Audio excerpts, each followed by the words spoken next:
আমি আপনাদের সামনে পবিত্র কোরআনের সূরাতুল বাকারার 255 নম্বর আয়াতে কারিমা তেলাওয়াত করলাম। এই আয়াতটির সাথে মোটামুটি অনেকেরই পরিচয় আছে এবং এখানে অনেকেই এই আয়াতটি মুখস্থ পারে আর অনেকে দেখে দেখে পড়তে পারে। এই আয়াতটিকে বলা হয় আয়াতুল কুরসি। এই আয়াতটি হলো কোরআনের সবচেয়ে মহামর্যাদাপূর্ণ আয়াত। আবু দাউদের হাদিস 1460 নম্বর হাদিস। হাদিসের বর্ণনাকারী উবাই ইবনে কাব রাদিয়াল্লাহু তাআলা। রাসূলুল্লাহ সাল্লাল্লাহু আলাইহি ওয়াসাল্লাম উবাই ইবনে কাব রাদিয়াল্লাহু তাআলা আনহুকে বললেন, আবাল মুনজির, আইয়ু আয়াতিন মা'কা মিন কিতাবিল্লাহি আযম। আল্লাহর কোরআনের কোন আয়াতটি তোমার কাছে সবচেয়ে মহা মর্যাদাপূর্ণ আয়াত বলে মনে হয়? সাহাবী জবাব দিলেন, আল্লাহু ওয়া রাসূলুহু আ'লাম। এই ব্যাপারে আল্লাহ এবং তার রাসূল ভালো জানেন। রাসূলুল্লাহ সাল্লাল্লাহু আলাইহি ওয়াসাল্লাম আবার প্রশ্ন করলেন, আইয়ু আয়াতিন মা'কা মিন কিতাবিল্লাহি আযম। উবাই, তোমার কাছে আল্লাহর কোরআনের কোন আয়াতটি সবচেয়ে মর্যাদাপূর্ণ? এবার উবাই ইবনে কাব রাদিয়াল্লাহু তাআলা হিম্মত করে জবাব দিয়ে দিলেন, আল্লাহু লা ইলাহা ইল্লা হুয়াল হাইয়ুল কাইয়্যুম। সূরা বাকারার 255 নম্বর আয়াত তথা আয়াতুল কুরসি উনি তেলাওয়াত করে বললেন, আমার ক্ষুদ্র জ্ঞানে আমার কাছে এই আয়াতটিকে কোরআনের মহামর্যাদাপূর্ণ আয়াত বলে মনে হয়। উবাই ইবনে কাব রাদিয়াল্লাহু তাআলা আনহু বলেন, আমি এটা বলার পর ফাদরাবা রাসূলুল্লাহ সাল্লাল্লাহু আলাইহি ওয়াসাল্লাম ফি সাদরি। রাসূলুল্লাহ সাল্লাল্লাহু আলাইহি সাল্লাম আমার বুক চাপড়ে দিলেন, আমাকে শাবাশ দিলেন। আমাকে শাবাশ দিয়ে নবীজি বুঝাইতে চাইলেন, তুমি যেই কথাটা বলছো কোরআনের সবচেয়ে মর্যাদাপূর্ণ আয়াত হলো আয়াতুল কুরসি, তোমার কথাটা সঠিক আছে। নবীজি শেষে বললেন, লিয়াহনি লাকা আবাল মুনজির আল ইলম। ও আবুল মুনজির। আবুল মুনজির মানে উবাই ইবনে কাব রাদিয়াল্লাহু তাআলা আনহুর উপনাম ছিল আবুল মুনজির। তো নবীজি বললেন, আবুল মুনজির, তোমার জ্ঞান, তোমার এলেম যেন তোমার জন্য আনন্দদায়ক হয়, আনন্দের কারণ হয়। আয়াতুল কুরসি কোরআনের সবচাইতে সর্দার আয়াত, লিডার আয়াত, প্রধান আয়াত। তিরমিজির বর্ণনা 2878 নম্বর হাদিস। এই হাদিসের বর্ণনাকারী আবু হুরায়রা রাদিয়াল্লাহু তাআলা তিনি বলেন, قال رسول الله صلى الله عليه وسلم لكل شيء سنام وإن سنام القرآن سورة البقرة فيها آية هي سيدة آي القرآن هي آية الكرسي। রাসূলুল্লাহ সাল্লাল্লাহু আলাইহি সাল্লাম বলেন, প্রত্যেকটি জিনিসের একটি চূড়ান্ত শাখা আছে, সর্বোচ্চ একটি চূড়া আছে, শাখা আছে। কোরআনের সর্বোচ্চ চূড়া, সবচেয়ে উঁচু মর্যাদাবান শাখা হলো সূরাতুল বাকারা।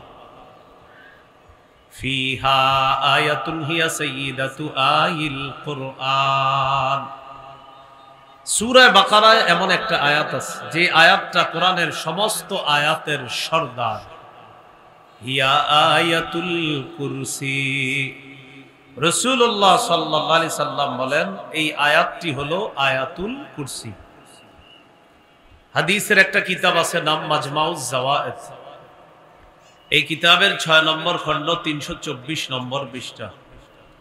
قال رسول الله صلى الله عليه وسلم ওয়াল্লাযী নাফসি বিয়াদিহি ইন্না লাহা লিসানান ওয়া শাফাতাইন তুকদ্দিসুল মালিকা ইনদা সাতিল আরশ।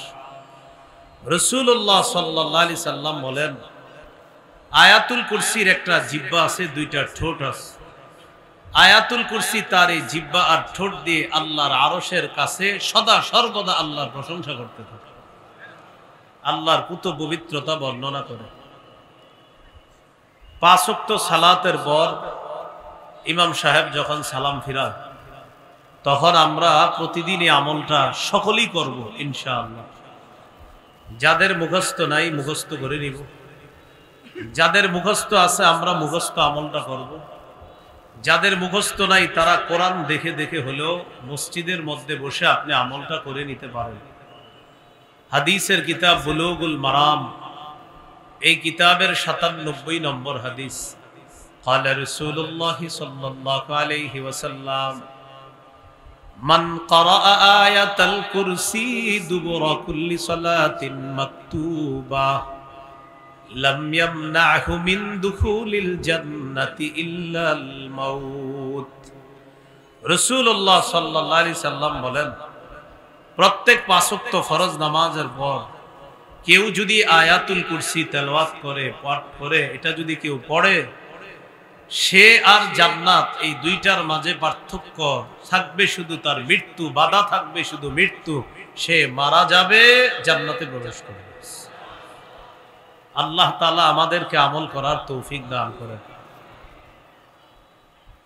আমরা যখন বিছানায় যাব ঘুমানোর জন্য, তখনও আমরা এই আমলটা করব। সহিহ বুখারীর বর্ণনা, 2311 নম্বর হাদিস। এই হাদিসের বর্ণনাকারী সাহাবী আবু হুরায়রা রাদিয়াল্লাহু তাআলা আনহু, তিনি বলেন, ওয়াক্কালানি রাসূলুল্লাহ সাল্লাল্লাহু আলাইহি ওয়াসাল্লাম ফি হিফজি যাকাতি রমাদান।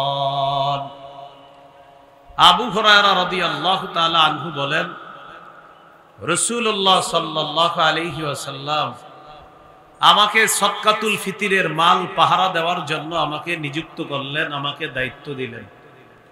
রমজান মাসের সদকাতুল ফিতর যেটা আমরা আদায় করি, এই সদকাতুল ফিতরের মাল যেখানে জমা করে রাখা হয়েছে, ওই গোডাউন পাহারা দেওয়ার জন্য রাসূলুল্লাহ সাল্লাল্লাহু আলাইহি সাল্লাম তার সাহাবী আবু হুরায়রা রাদিয়াল্লাহু তাআলা আনহুকে দায়িত্ব দিলেন। তো তিনি বলেন, আমি পাহারা দেই। রাতের বেলা একটা ঘটনা ঘটছে। আতানি আতিন ফাজালা ইয়াহসু মিনাত তাআম। রাতের বেলা এক চোর আসছে, চোর আইসা খাদ্যের গুদামের মধ্যে হাত দিছে চুরি করার জন্য। ফাআখাযতুহু ফাকুলতু লা আরফা'আন্নাকা ইলা রাসূলিল্লাহি সাল্লাল্লাহু আলাইহি ওয়াসাল্লাম। আমি চোরকে ধরলাম, ধরার পর আমি বললাম, আমি অবশ্যই অবশ্যই তোমাকে আল্লাহ রাসূলের কাছে নিয়ে যাব। চোর আমাকে বলল, ইন্নী মুহতাজ ওয়ালি ইয়ালুন ওয়ালি হাজাতুন শাদীদা। আবু হুরায়রা, আমি বড় অভাবী মানুষ, আমার দায়িত্বে পরিবার আছে, আমার প্রচন্ড সমস্যা, তাই চুরি করার জন্য আসছি। মেহেরবানি করে আমাকে ছেড়ে দাও, ওয়াদা করলাম আর কখনো আসবো না। মায়া লাগছে, ছেড়ে দিস। আসলেই মনে হয় লোকটার সমস্যা, চোরের মনে হয় সমস্যা, এই জন্য ছেড়ে দিস।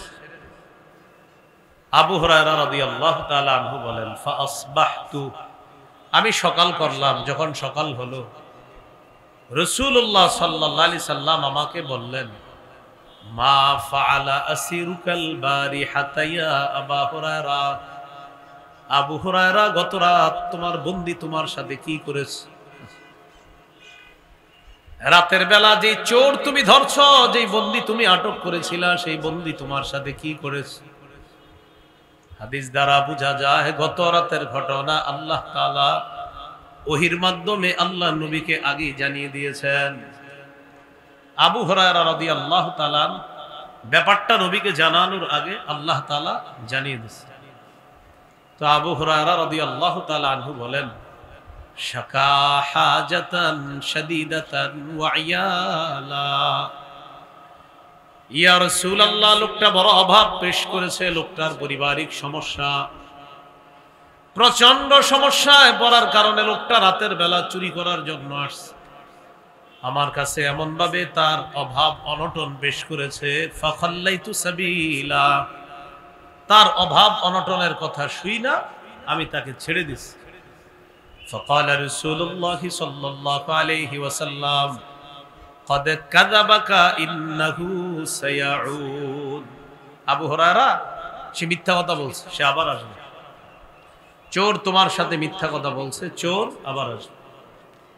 আবু হুরায়রা রাদিয়াল্লাহু তাআলা আনহু বলেন, ফাআরাফতু আন্নাহু সায়াউদ লিকাউলি নবী সাল্লাল্লাহু আলাইহি ওয়াসাল্লাম ইন্নাহু সায়াউদ। আবু হুরায়রা রাদিয়াল্লাহু তাআলা আনহু বলেন, আমি নিশ্চিত হয়ে গেলাম সে আবার আসবে, কারণ আল্লাহ নবী বলছে সে অবশ্যই আবার আসবে। নবী যেহেতু বলছে আসবে, সে নিশ্চিত আবার আসবে, নবীর কথা সত্য কথা। ফারাসাতুহু, দ্বিতীয় দিন আমি ওত পেতে বসে আছি চোর ধরার জন্য। রাত যখন হয়, চোর সাহেব আইসা বসে, রাতের বেলা চোর আসছে। আসার পর ফাজালা ইয়াহসু মিনাত তাআম, আবার খাবারের মধ্যে হাত দিছে।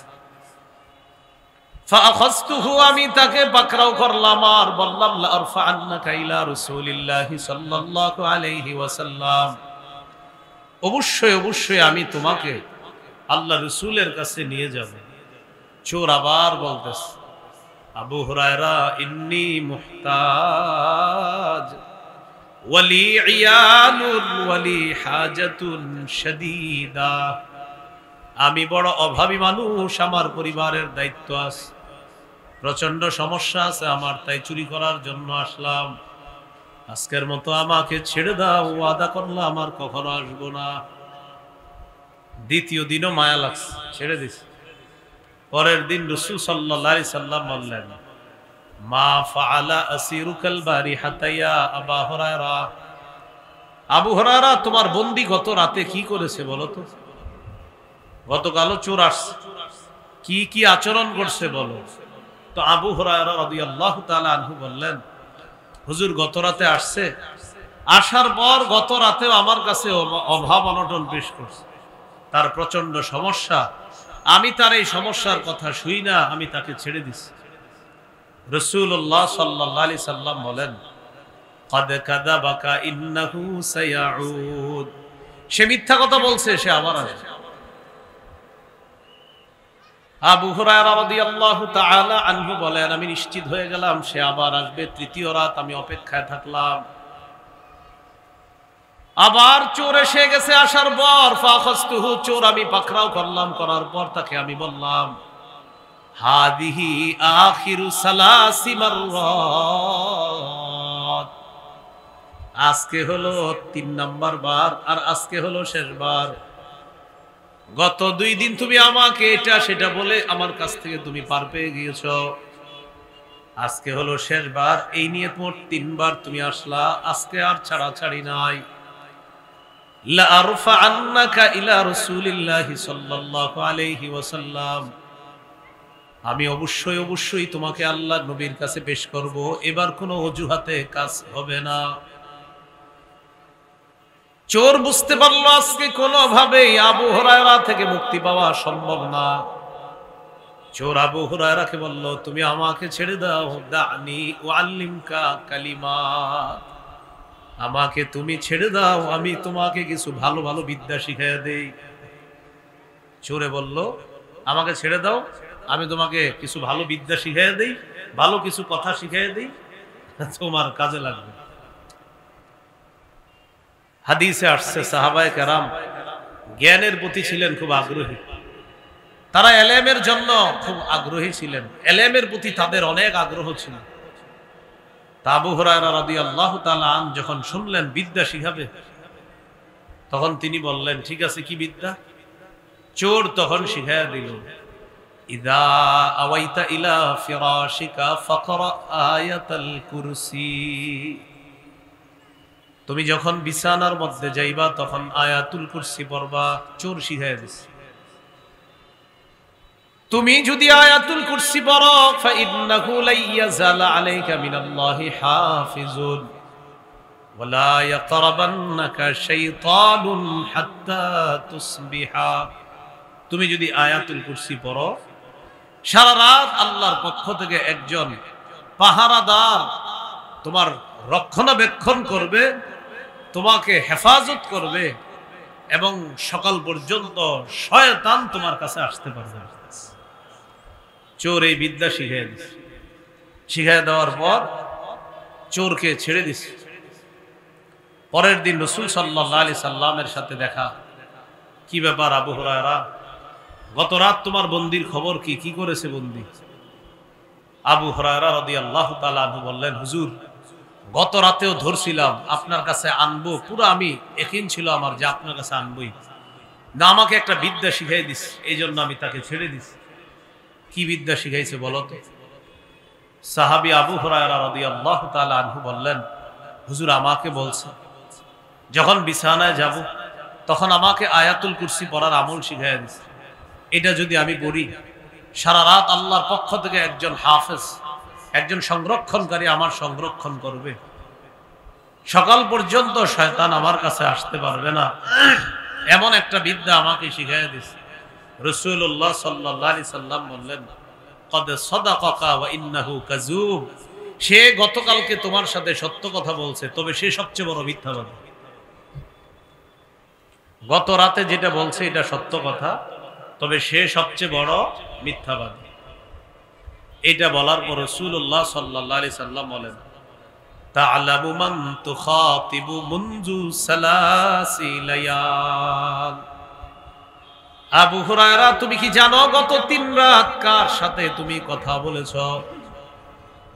নবীজি বলেন, যাকা শাইতান, তুমি শয়তানের সাথে গত 3 রাত কথা বলছো। শয়তান চোরের বেশ ধরে তোমার কাছে আসছে 3 রাত। তৃতীয় দিন বুঝতে পারছে তুমি আর ছাড়বা না, তাই তোমাকে বিদ্যা শিখাইয়া দিছে। শয়তান হলো সবচাইতে বড় মিথ্যাবাদী, তবে কালকে যেটা বলছে এটা সত্য কথা। এই জন্য আমরা আয়াতুল কুরসির আমল করি না, যদি শয়তান না আসে করলে। শয়তান বিদ্যা শিখিয়ে দিছে, তুমি আয়াতুল কুরসি বললে আমি আসবো না। এই জন্য অনেকে টেনশন করে, পড়লে যদি শয়তান না আসে। আর শয়তান না আসলে তো আমি টেলিভিশন দেখতে পারবো না, ঘরে যত গুনাহ আছে এগুলো করা সম্ভব হবে না। এই জন্য কত নাটক সিনেমা দেখতে হয়। তো এখানে শয়তান না আসলে কি হবে? এই টেনশনে আয়াতুল কুরসি পড়ে না, কারণ শয়তানই শিখাই দিছে আয়াতুল কুরসি যদি পড়ো তা আমি তোমার কাছে আসতে পারবো না। এই টেনশনে অনেকে পড়ে না, যদি না আসে। পড়বেননি সবাই? আজকে থেকে খানা ভুলে যায়, আয়াতুল কুরসি ভুলবেন না, বলেন ইনশাআল্লাহ। 5 ওয়াক্ত নামাজের পর আয়াতুল কুরসি, আর বিছানায় যাওয়ার পর আয়াতুল কুরসি আমল আল্লাহ করার তৌফিক দান করেন। আল্লাহ তাআলা বলেন, আল্লাহু লা ইলাহা ইল্লাহু। আল্লাহ বলেন, আল্লাহ লা ইলাহা ইল্লাহু, তিনি ছাড়া কোনো ইলাহ নাই। আমার সাথে একটু বলেন, লা ইলাহা ইল্লাহু। বলেন, তিনি ছাড়া কোন ইলাহ নাই। এই বাক্যটি তাওহীদের বাক্য। বলেন তো, আল্লাহু লা ইলাহা ইল্লাহু, এই লা ইলাহা ইল্লাহু এটা কিসের বাক্য? তাওহীদের মৌলিক 4টি শর্ত আছে। প্রিয় মুসলমান ভাইরা, তাওহীদের মৌলিক শর্ত কয়টি? 4টি। মন দিয়ে শুনেন, আশা করি মনে থাকবে। আমার সাথে একটু বলেন, বলেন, তিনি ছাড়া কোনো ইলাহ নাই, এই বিশ্বাস নিয়ে মৃত্যুবরণ করা, এটা হলো প্রথম শর্ত। তাওহীদের 1 নম্বর শর্ত, আল্লাহ ছাড়া কোনো ইলাহ নাই, এই বিশ্বাস নিয়ে মৃত্যুবরণ করা, এটা 1 নম্বর শর্ত। সহিহ বুখারীর বর্ণনা 26 নম্বর হাদিস। عن عثمان رضي الله تعالى عنه قال قال رسول الله صلى الله عليه وسلم من مات وهو يعلم أنه لا إله إلا الله دخل الجنة নবীজি বলেন, কোন ব্যক্তি যদি এমন অবস্থায় মারা যায় সে বিশ্বাস করে আল্লাহ ছাড়া কোনো ইলাহ নাই, কোন ব্যক্তি যদি মারা যায় এমন অবস্থায় যার বিশ্বাস হলো আল্লাহ ছাড়া কোনো ইলাহ নাই, দাখালাল জান্নাহ, আমি নবী বলে দিলাম সে জান্নাতে প্রবেশ করবে। এটা এক নম্বর শর্ত। তাহলে আল্লাহ ছাড়া কোনো ইলাহ নাই বিশ্বাস নিয়ে মরতে হবে, শিরিকের গন্ধ থাকা যাবে না। সহিহ বুখারীর বর্ণনা 1237 নম্বর হাদিস। জিবরিল আমিন রাসূল সাল্লাল্লাহু আলাইহি সাল্লামের কাছে আসছে, আসার পর বললেন, বাশশির উম্মাতাকা আন্নাহু মান মাতা মিন উম্মাতিকা লা ইউশরিকু বিল্লাহি শাইআ দাখালাল জান্নাহ। জিবরিল আমিন বলে, ইয়া রাসূলুল্লাহ, আপনি আপনার উম্মতকে সুসংবাদ জানায়া দেন, আপনার কোন উম্মত যদি এমন অবস্থায় মারা যায় যে আল্লাহর সাথে শিরিক করে না, তাকে সুসংবাদ দিয়ে দেন সে জান্নাতে প্রবেশ করবে। তাওহীদের কয় শর্ত? এক নম্বর, আল্লাহ ছাড়া কোনো ইলাহ নাই, এই বিশ্বাস নিয়ে মৃত্যুবরণ করা। দুই নম্বর, বলেন আল্লাহ ছাড়া কোনো ইলাহ নাই, এই কথায় সামান্য সন্দেহ করা যাবে না, এটা দ্বিতীয় শর্ত তাওহীদের। সূরা হুজুরাতের 15 নম্বর আয়াতে আল্লাহ বলেন, ইন্নামাল মুমিনুনা আল্লাযীনা আমানু বিল্লাহ ওয়া রাসূলিহি সুম্মা লাম ইয়ারতাবু ওয়া জাহাদু বিআমওয়ালিহিম ওয়া আনফুসিহিম ফি সাবিলিল্লাহ উলাইকা হুমুস সাদিকুন।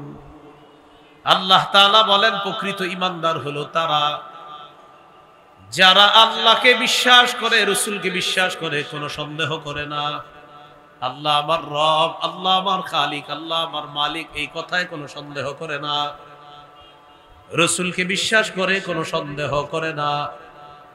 ওয়াজাহাদু বিআমওয়ালিহিম ওয়া আনফুসিহিম ফি সাবিলিল্লাহ, যারা জানমাল দিয়ে আল্লাহর রাস্তায় লড়াই করে, জিহাদ করে, আল্লাহ বলেন উলাইকা হুমুস সাদিকুন, আমি আল্লাহ পবিত্র কোরআনে তাদেরকে খাঁটি সত্যবাদী বলে ঘোষণা করলাম। এরা খাঁটি সত্যবাদী, আল্লাহকে আল্লাহ মানে, রাসূলকে রাসূল মানে, সুম্মা লাম ইয়ারতাবু, একটুও সন্দেহ করে না, তারা খাঁটি সত্যবাদী। এটা হলো তাওহীদের 2 নম্বর শর্ত, আল্লাহ ছাড়া কোনো ইলাহ নাই, এই কথায় সামান্য সন্দেহ করা যাবে না। তাওহীদের 3 নম্বর শর্ত, এটাও বলেন আমার সাথে, বলেন আল্লাহ ছাড়া কোনো ইলাহ নাই, এই কথা মুখে বলার পাশাপাশি অন্তরে বিশ্বাস করা। আপনি মুখে বলতেছেন আল্লাহ ছাড়া কোনো ইলাহ নাই, এই বলার সময়ও আপনার দিলে থাকতে হবে, হ্যাঁ আসলে আল্লাহ ছাড়া কোনো ইলাহ নাই। আপনি মুখ দিয়ে বলতেছেন আল্লাহ ছাড়া কোনো ইলাহ নাই, দিলেও এটা আছে, হ্যাঁ হ্যাঁ এটা সত্য কথা। আর যদি বিষয়টা এমন হয় আপনি মুখ দিয়ে বলতেছেন আল্লাহ ছাড়া কোনো ইলাহ নাই, কিন্তু অন্তরে অন্য কিছু, তাহলে তাওহীদের 3 নম্বর শর্ত পূরণ হলো না। তাহলে মুখে যা অন্তরে তা, তাওহীদের 3 নম্বর শর্ত, মুখে যা অন্তরেও তা, যে আল্লাহ ছাড়া আসলে কোনো ইলাহ নাই। সূরাতুল ফাতহ 11 নম্বর আয়াতে আল্লাহ বলেন, ইয়াকুলুনা বিআলসিনাতিহিম মা লাইসা ফি কুলুবিহিম, ইয়াকুলুনা তারা বলে, বিআলসিনাতিহিম তাদের মুখ দিয়ে, মা এমন কথা বলে, লাইসা ফি কুলুবিহিম যা তাদের অন্তরের কথা না। তারা তাদের মুখ দিয়ে বলে তা যা তাদের অন্তরের কথা না, এমন কথা তারা মুখ দিয়ে বলে। তাহলে মুখে একটা, অন্তরে আর একটা, এটা হওয়া যাবে না। মুখেও আল্লাহ ছাড়া কোনো ইলাহ নাই, অন্তরেও থাকতে হবে আল্লাহ ছাড়া কোনো ইলাহ নাই। তবে এই বিশ্বাস যদি খাঁটি হয়, এটা যদি সরিষার দানা পরিমাণ হয়, বিভিন্ন অপরাধে যদি জাহান্নামে আপনার সাজা ভোগ করা লাগেও, একদিন আপনি জাহান্নাম থেকে বের হয়ে জান্নাতে প্রবেশ করবেন। সহিহ বুখারীর 44 নম্বর হাদিস। قال رسول الله صلى الله عليه وسلم يخرج من النار من قال لا إله إلا الله وفي قلبه وزن برة من خير ওয়াফি কলবিহি ওয়াজনু শাইরাতিন মিন খাইর, ওয়াফি কলবিহি ওয়াজনু দাররাতিন মিন খাইর। রাসূলুল্লাহ সাল্লাল্লাহু আলাইহি সাল্লাম বলেন, কারো কলবে যদি গম পরিমাণ, জব পরিমাণ, সরিষার দানা পরিমাণ ঈমান থাকে, সে একদিন জাহান্নাম থেকে বের হয়ে জান্নাতে প্রবেশ করবে। তাওহীদের 4 নাম্বার শর্ত, বলেন সব কিছুর চাইতে আল্লাহ তাআলাকে বেশি ভালোবাসা। সব কিছুর চাইতে কাকে বেশি ভালোবাসা? সহিহ বুখারীর 16 নম্বর হাদিস, قال رسول الله صلى الله عليه وسلم ثلاث من كن فيه وجد حلاوة الإيمان। নবীজি বলেন, 3টি গুণ যদি কারো মধ্যে থাকে, অন্তরের মধ্যে সে ঈমানের স্বাদ গ্রহণ করতে পারবে। 1 নম্বর, আইয়াকুনাল্লাহু ওয়া রাসূলুহু আহাব্বা ইলাইহি মিম্মা সিওয়াহুমা। আল্লাহ, আল্লাহ রাসূল ছাড়া যা আছে সবকিছুর চাইতে আল্লাহকে আর তার রাসূলকে বেশি ভালোবাসা। 2 নম্বর গুণ, ওয়া আইয়ুহিব্বাল মারআ লা ইউহিব্বুহু ইল্লা লিল্লাহ। কোন মুসলমানকে শুধু আল্লাহর জন্য ভালোবাসা, কোন স্বার্থের কারণে ভালো না বাসা। 3 নম্বর, ওয়া আইয়াকরাহা আইয়াউদা ফিল কুফরি কামা ইয়াকরাহু আইয়ুকযাফা ফিন নার। আগুনে পুড়ে যাওয়া যেমন অপছন্দ করে, কুফরিতে যাওয়াটাও সে তেমন অপছন্দ করে। আপনাকে 10 কোটি টাকা অফার করা হলো, তুমি আগুনে পুড়ে মারা যাও, তোমাকে 10 কোটি টাকা দেওয়া হবে। আপনি বললেন, ধর্মিয়া আগুনে পুড়ে মারা গেলে 10 কোটি টাকা দিয়ে আমি করবো কি? আপনাকে অফার করা হলো 10 কোটি টাকা দেওয়া হবে তোমাকে, তুমি কুফরি করো, নাউজুবিল্লাহ বলেন। আপনার জবাব হতে হবে, 10 কোটি টাকা দিলে যেমন আমি আগুনে পুড়তে আমি রাজি না, 10 কোটি টাকা দিয়ে আমি কুফরি করতেও রাজি না, কারণ দুনিয়ার আগুনে পুড়তে রাজি না, আর কুফরি করে জাহান্নামের আগুনে পুড়তেও রাজি না। এই হলো আপনার অপছন্দ করতে হবে, যে আমি আগুনে পুড়ে যাওয়া এটা অপছন্দ আমার, তাই কুফরি করা এটাও আমার তেমন অপছন্দ যেমন আগুনে পুড়ে যাওয়া আমার অপছন্দ। এই 3 গুণ যদি কারো মধ্যে থাকে, রাসূলুল্লাহ সাল্লাল্লাহু আলাইহি সাল্লাম বলেন, ওয়াজাদা হালাওয়াতাল ঈমান, সে ঈমানের মিষ্টতা, ঈমানের স্বাদ আস্বাদন করতে পারে। কয় গুণ? 3 গুণ। এর মধ্যে 1 নাম্বার, আল্লাহ আল্লাহ রাসূলকে বেশি ভালোবাসা। তাওহীদের শর্ত কয়টা? আমি আস্তে ধীরে বলি, আপনারা খালি মন দিয়ে শোনেন। 1 নম্বর, আল্লাহ ছাড়া কোনো ইলাহ নাই, এই বিশ্বাস নিয়ে মৃত্যুবরণ করা। 2 নম্বর, আল্লাহ ছাড়া কোনো ইলাহ নাই, এই কথায় সামান্য সন্দেহ করা যাবে না। 3 নম্বর, আল্লাহ ছাড়া কোনো ইলাহ নাই মুখে বলার পাশাপাশি অন্তরেও বিশ্বাস করা। মুখে একটা, অন্তরে আরেকটা, তাওহীদের শর্ত পূরণ হবে না। 4 নাম্বার, আল্লাহকে সবচেয়ে বেশি ভালোবাসা। এই 4 শর্ত পূরণ করে আল্লাহর একত্ববাদ স্বীকার করে আপনি যান, ইনশাআল্লাহ একদিন জান্নাতে প্রবেশ করবেন। এই হলো আল্লাহু লা ইলাহা ইল্লাহু। এরপর আল্লাহ বলেন আল হাইয়ুল কাইয়্যুম। আল হাইয়্যু তিনি চিরঞ্জীব, আল কাইয়্যুম তিনি চিরপ্রতিষ্ঠিত। আল্লাহ তাআলা তাকে কোনো মৃত্যু স্পর্শ করবে না, আল্লাহ চিরঞ্জীব, হাইয়ুন। সূরা আর রহমানের 26-27 নম্বর আয়াতে আল্লাহ বলেন, কুল্লু মান আলাইহা ফানিউ ওয়া ইয়াবকা ওয়াজহু রাব্বিকা যুল জালালি ওয়াল ইকরাম। যা কিছু আছে এই পৃথিবীতে সব ধ্বংস হয়ে যাবে, আপনার মহামহিম সম্মানের রব একমাত্র বাকি থাকবে, আর সব ধ্বংস হয়ে যাবে। আল্লাহ তাআলা বলেন, কুল্লু নাফসিন যায়িকাতুল মাউত। প্রত্যেকটা নফস মৃত্যুর স্বাদ গ্রহণ করবে, সবাই মৃত্যুবরণ করবে।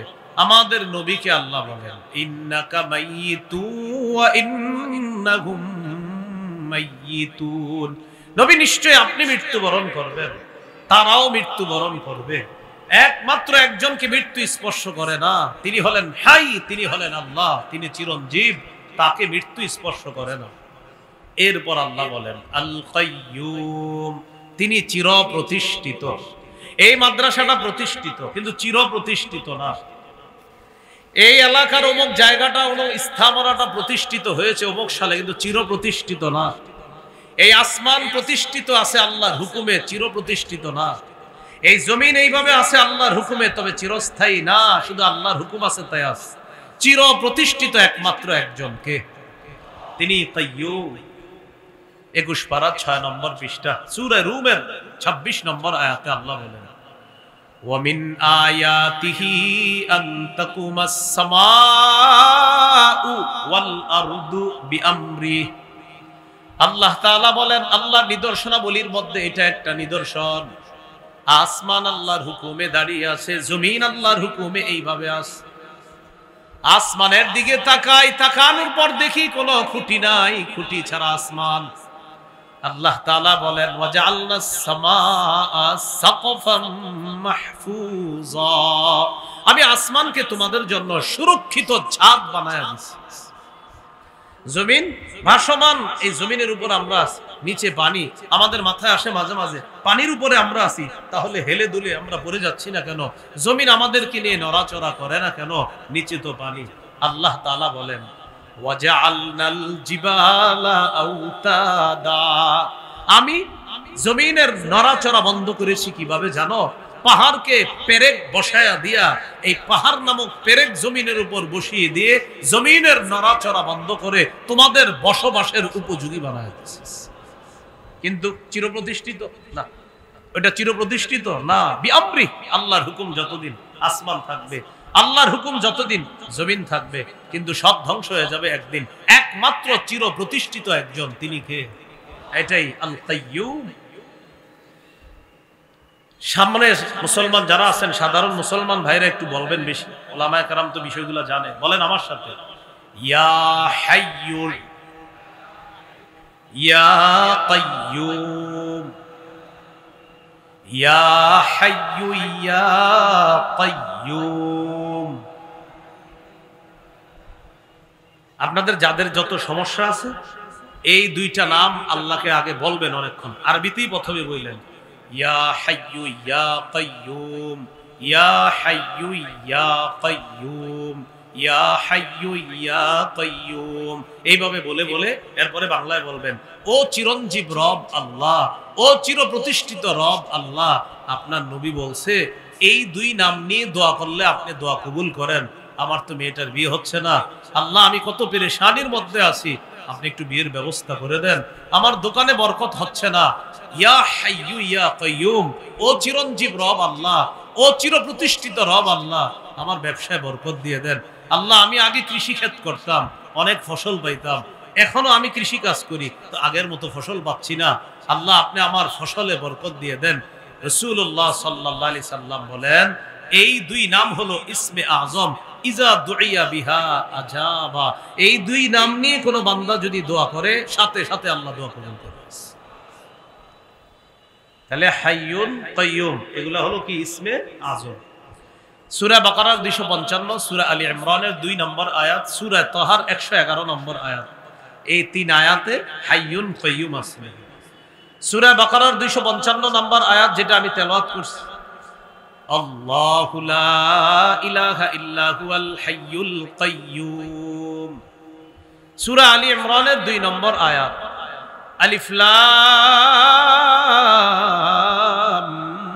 মিম, আল্লাহু লা ইলাহা ইল্লা হুয়াল হাইয়ুল কাইয়্যুম। সূরা আলী ইমরানের 2 নম্বর আয়াত। সূরা তাহা 111 নম্বর আয়াত, ওয়া আনাতিল ওয়ুজুহু লিল হাইয়িল কাইয়্যুম। এই 3 আয়াতের মধ্যে আল হাইয়ুল কাইয়্যুম এই দুইটা ইসমে আজম আছে। এই 2 ইসমে আজম নাম নিয়ে যারা আল্লাহর কাছে দোয়া করবে, আল্লাহ তাআলা তাদের দোয়া কবুল করবে। আল্লাহ আমাদেরকে আমল করার তৌফিক দান করুন। এইগুলো আল হাইয়ুল কাইয়্যুম। এরপরে আল্লাহ তাআলা বলেন, লা তাখুযুহু সিনাতু ওয়ালা নাওম। তন্দ্রা তাকে স্পর্শ করে না, নিদ্রা তাকে স্পর্শ করে না। তন্দ্রা কাকে বলে? জীবনী, আপনার ওই একটু ঘুম আসে আসে আসে না এমন। নিদ্রা একবারে ঘুমিয়ে যাওয়া, কোনোটাই আল্লাহকে স্পর্শ করে না। ইবনে মাজার হাদিস, ক্বালা রাসূলুল্লাহ সাল্লাল্লাহু আলাইহি ওয়াসাল্লাম ইন্নাল্লাহা লা ইয়ানাম ওয়া লা ইয়ানবাগি লাহু আন ইয়ানাম। রাসূলুল্লাহ সাল্লাল্লাহু আলাইহি সাল্লাম বলেন, নিশ্চয়ই আল্লাহ তাআলা ঘুমান না, ঘুমানো আল্লাহ তাআলার জন্য শোভা পায় না। নিশ্চয়ই আল্লাহ তাআলা ঘুমান না, আর ঘুমানো আল্লাহর জন্য শোভা পায় না। আমাদের রব কত মায়া করে আমাদেরকে, আমাদের আরামের জন্য আমরা ঘুমাই, আর রব আমাদেরকে দেখতেছে, আমাদেরকে জানতেছে, আমাদের কোনো সমস্যা হয় কিনা আমাদের রব আমাদের সব খোঁজ খবর রাখতেছে। তাকে তন্দ্রা স্পর্শ করে না, তাকে নিদ্রা স্পর্শ করে না। সে রব, তিনিই তো রব। আল্লাহ তাআলা সেই রবের গুণগান বেশি বেশি করার তৌফিক দান করেন। এরপরে আল্লাহ বলেন, লাহু মা ফিস সামাওয়াতি ওয়া মা ফিল আরদ, আসমান জমিনের যা কিছু আছে সব তার। এবার আমি প্রশ্ন করি, আপনারা জবাব দিবেন, আসমান জমিনের সব কার? আসমান কার? জমিন কার? সৃষ্টিকার? আমরা কার? আমরা চলবো এটার হুকুমটা হবে কার? এটা হচ্ছে না। আসমান কার বলেন? জমিন কার? সৃষ্টিকার? তো হুকুম চলবে কার? এটাতে হচ্ছে না। এত বছর হয়ে গেল আমাদের দেশে, এখনো আমাদের দেশে এই কথা শুধু বলা হচ্ছে, আমাদের দেশ এটা একটা মুসলিম কান্ট্রি শুধু বলা হচ্ছে, অথচ এই দেশ এখনো সুদ ভিত্তিক রাষ্ট্র ব্যবস্থা। মুসলমান দেশের প্রধান অর্থনীতি কিভাবে সুদি কারবার হয় বলেন? মুসলমান দেশের অর্থনৈতিক ব্যবস্থা এটা সুদি কারবার যদি হয়, সুদি কারবারের শেষ পরিণতি ভিক্ষা করা। যাকাত ব্যবস্থা, যাকাত ভিত্তিক অর্থ ব্যবস্থার শেষ পরিণতি ধনী হওয়া। একজন সুদখোর 100 জন গরিবকে টাকা দেয়, ওই 100 জন গরিব কিস্তিতে ঋণ পরিশোধ করতে করতে আরো গরিব হয়, একজন ধনী আরো ধনী হয়। একজন ধনী যাকাত দাতা একজন গরিবকে যাকাত দেয়, সেই গরিব যাকাত নিতে নিতে ধনী হয়ে সেও যাকাত দেওয়ার যোগ্য হয়ে যায়। এই জন্য বলেন, রাষ্ট্র কার?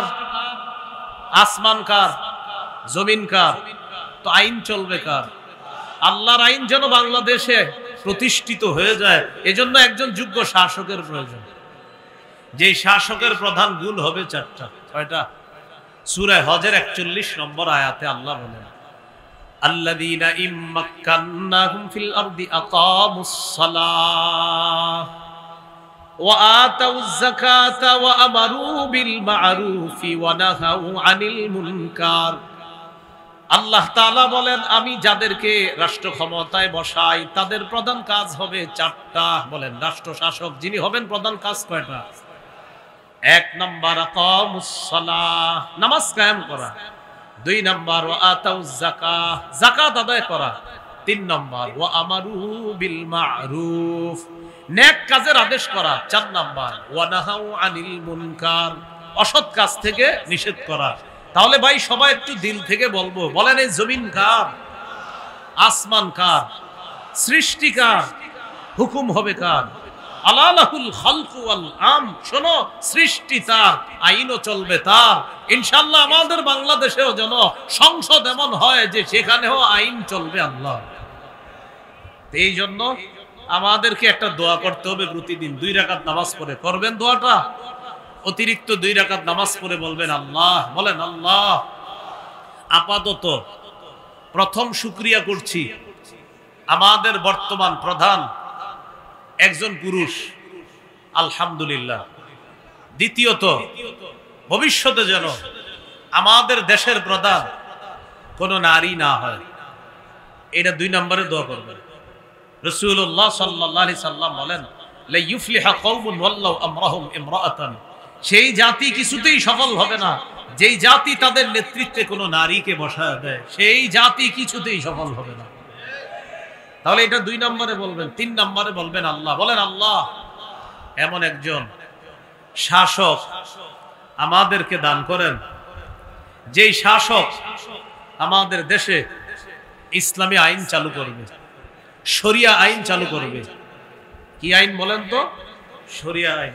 মনে রাখতে হবে, আমাদের সবার অধিকার নিশ্চিত করতে যদি চাই সবাই যদি সুখে শান্তিতে বসবাস করতে চায় তাহলে খেলাফত ব্যবস্থা ফিরিয়ে আনার কোনো বিকল্প নেই।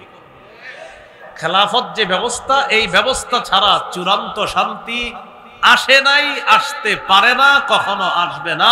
তার বড় প্রমাণ আফগানিস্তান। কোন দেশ? কাউরে এখন গনেও না আফগানিস্তান। এদেরকে 3 বছর আগে কেউ গনে নাই, এখন এদের পিছে পিছে ঘুরে এরা বলে টাইম নাই। আল্লাহ আমাদেরকে বৃষ্টি থেকে বাঁচার পর ঝর্ণার নিচে যেন দাঁড়াতে না হয় এমন জাতি না বানায়া আল্লাহ আমাদেরকে খাঁটি মুসলমান হওয়ার তৌফিক দান করে। কি বললাম? বৃষ্টি থেকে বাঁচার জন্য ঝর্ণা। বৃষ্টি থেকে বাঁচার জন্য কি? আপনি বৃষ্টি থেকে বাঁচার জন্য দৌড়ে ঝর্ণার নিচে গেছেন। ও ভাই, ঘটনা কি হয়েছে? ভাই বললেন না বাহিরে বৃষ্টি, তো এখন কিসের নিচে আছেন? ও আচ্ছা, এরকম যেন না হয়। এই কথা আমি অনেক কিছু বুঝাতে চাচ্ছি, বুঝে নেন। আল্লাহ হেফাজত করেন। তাহলে বলেন লাহু মা ফিস সামাওয়াতি ওয়া মা ফিল আরদ, আসমান জমিনের সবকিছু তার। তাহলে আসমান জমিনের সব কার? সৃষ্টিকার। হুকুম হবে কার? এটাই, লাহু মা ফিস সামাওয়াতি ওয়া মা ফিল আরদ। এরপর আল্লাহ বলেন মান যাল্লাযী ইয়াশফাউ ইনদাহু ইল্লা বিইজনিহি, কে আছে এমন যে আল্লাহর অনুমতি ছাড়া আল্লাহর কাছে সুপারিশ করতে পারে? আল্লাহ তাআলা সূরা নাজমের মধ্যে বলেন ওয়া কাম মিন মালাকিন ফিস সামাওয়াতি লা তুগনি শাফাআতুহুম শাইআ ইল্লা মিন বা'দি আইয়াযানাল্লাহু লিমান ইয়াশাউ ওয়া ইয়ারদা। আসমানে কত ফেরেশতা আছে, তাদের সুপারিশ কোনো কাজে আসবে না। তবে আল্লাহ যদি অনুমতি দেয়, যার জন্য অনুমতি দেয়, যার পক্ষে অনুমতি দিবেন তার জন্যই সুপারিশ কাজে আসবে।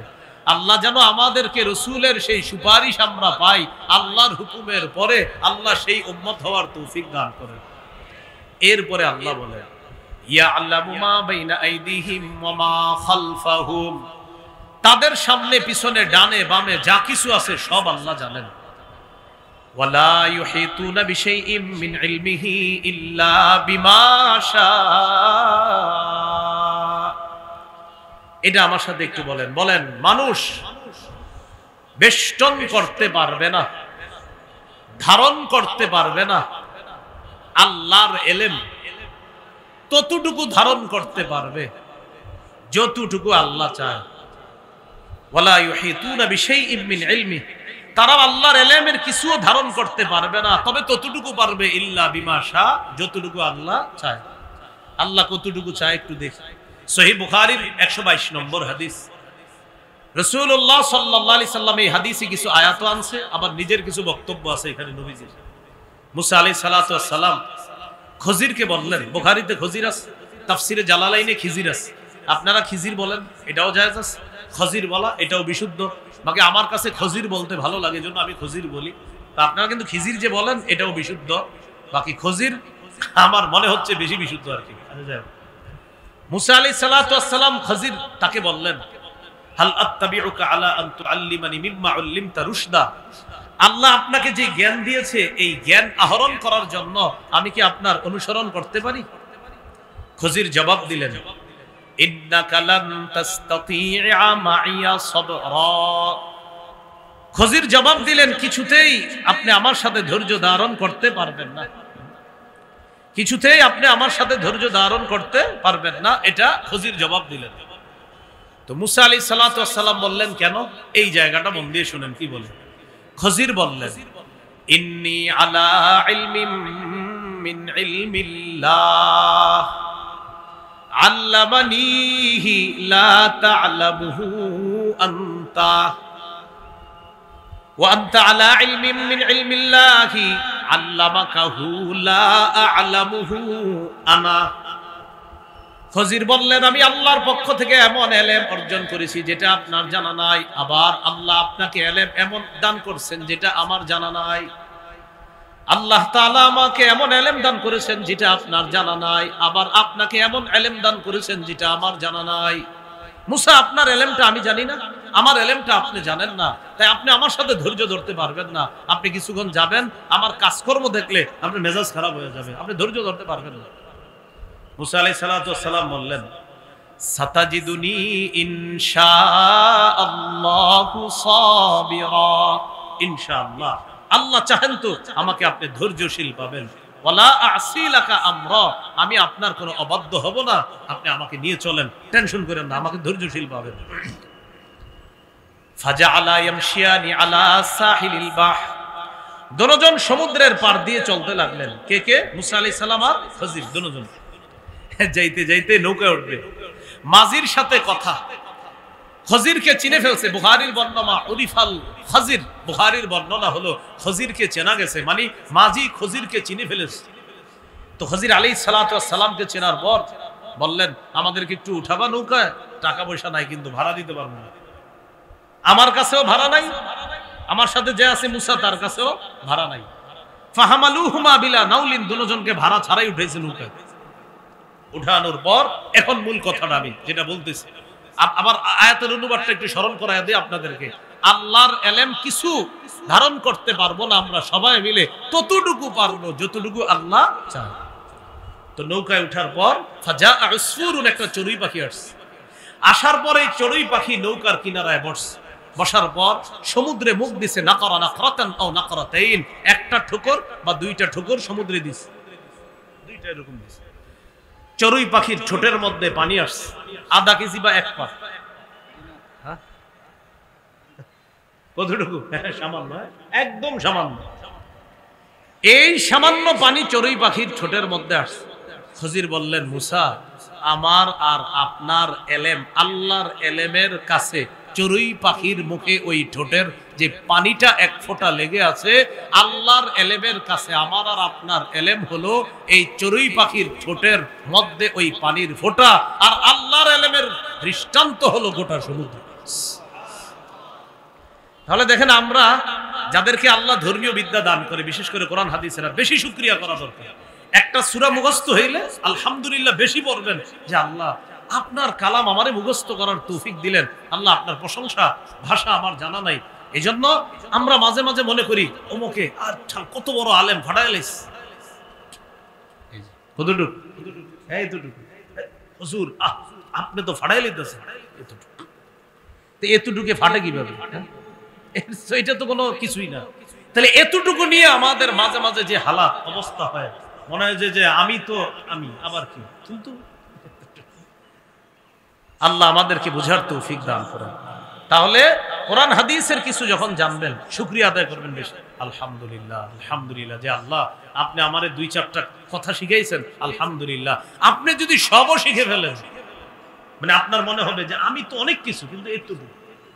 আল্লাহ বুঝার তৌফিক দান। কারণ নবীর চেয়ে বেশি বিদ্যা তো আপনাকে দেওয়া হয় নাই। তো মুসা নবীকে খজির বলতেছে, আপনার আর আমার বিদ্যার দৃষ্টান্ত চড়ুই পাখির ওই ঠোঁটের মধ্যে পানির ফোঁটা, আর আল্লাহর ইলম গোটা সমুদ্রটা। তাহলে প্রিয় ভাইয়ারা, এজন্য আল্লাহ বললেন, ওয়ালা ইউহিতুনা বিশাইইম মিন ইলমিহি ইল্লা বিমা শাআ, তারা আল্লাহর ইলম ধারণ করতে পারবে না, সামান্য নিতে পারবে না, ধারণ করতে পারবে না, ততটুকু পারে যতটুকু আল্লাহ চায়। এরপরে আল্লাহ বলেন, ওয়াসিআ কুরসিয়্যুহুস সামাওয়াতি ওয়াল আরদ, আল্লাহর কুরসিটা আসমান জমিন সব কিছু বেষ্টন করে আছে। এখানে আকীদার কিছু মাসালা আছে, তো যাই হোক। ওয়ালা ইয়াউদুহু হিফযুহুমা, আসমান জমিন সংরক্ষণে আল্লাহর ব্যাগ পেতে হয় না, কোনো কষ্ট হয় না। যেমন হুজুরে আসছে এখানে সফর করে, যদি জিজ্ঞাসা করি কষ্ট হয়েছে না আপনার, তো বলবে হ্যাঁ অমুক জায়গায় একটু জ্যামে ছিলাম, মানে কষ্ট হয়েছে না সত্যি। কিন্তু আসমান জমিন এইভাবে আছে, আল্লাহ বলেন আমার একটু ব্যাগ পেতে হয় না, মোটেই ব্যাগ পেতে হয় না আল্লাহ। এই জন্য তো আল্লাহ মহান। ওয়ালা ইয়াউদুহু হিফযুহুমা, এই দুইটা সংরক্ষণে আল্লাহকে ব্যাগ পেতে হয় না, কোনো কষ্ট হয় না। ওয়া হুয়াল আলিয়্যুল আযীম, তিনি অধিক ঊর্ধ্বে, আল আযীম, তিনি মহান। আল্লাহ তাআলা আমাদের সকলকে আয়াতুল কুরসির বিশেষ যে কথাগুলো বলা হলো, বিশেষ করে মনে আছে ৫ ওয়াক্ত নামাজের পর আয়াতুল কুরসি পড়বো, খানা ভুইলা যাব কিন্তু আয়াতুল কুরসি ভুলবো না। আর জানি কখন পড়বো? বিছানায়। এই বিদ্যাটা আবু হুরায়রা রাদিয়াল্লাহু তাআলা আনহু কে জানি শিখাই দিয়েছিল? শয়তান। এই জন্য আপনারা টেনশনে আবার না পড়েন যে যদি শয়তান না আসে এটা কেমন দেখা যায়, এরকম কিন্তু করবেন না। আয়াতুল কুরসি পড়ে এরপরে আমরা ঘুমাবো। এরপরে আমরা গুরুত্বপূর্ণ একটা কথা শিখেছিলাম, লা ইলাহা ইল্লাহু, আল্লাহ ছাড়া কোনো ইলাহ নাই। তাওহীদের এই বাক্যে কয়টি শর্ত জানি? মৌলিক তাওহীদের ৪টি। আল্লাহ ছাড়া কোনো ইলাহ নাই এই বিশ্বাস নিয়ে মরা। আল্লাহ ছাড়া কোনো ইলাহ নাই সামান্য সন্দেহ করা যাবে না। আল্লাহ ছাড়া কোনো ইলাহ নাই মুখে বলা, অন্তরে বিশ্বাস করা। চার, আল্লাহ ছাড়া কোনো ইলাহ নাই কখন বোঝা যাবে? আমি আমার রব আল্লাহকে যদি সবচেয়ে বেশি ভালোবাসি। এই হলো চারটা শর্ত। আল্লাহ তাআলা আমাদের সকলকে আয়াতুল কুরসির যে শিক্ষা, এই শিক্ষা আমরা যেন নিজেদের জীবনে বাস্তবায়ন করে আমরা এই আমলে আনতে পারি, আল্লাহ তৌফিক দান করেন।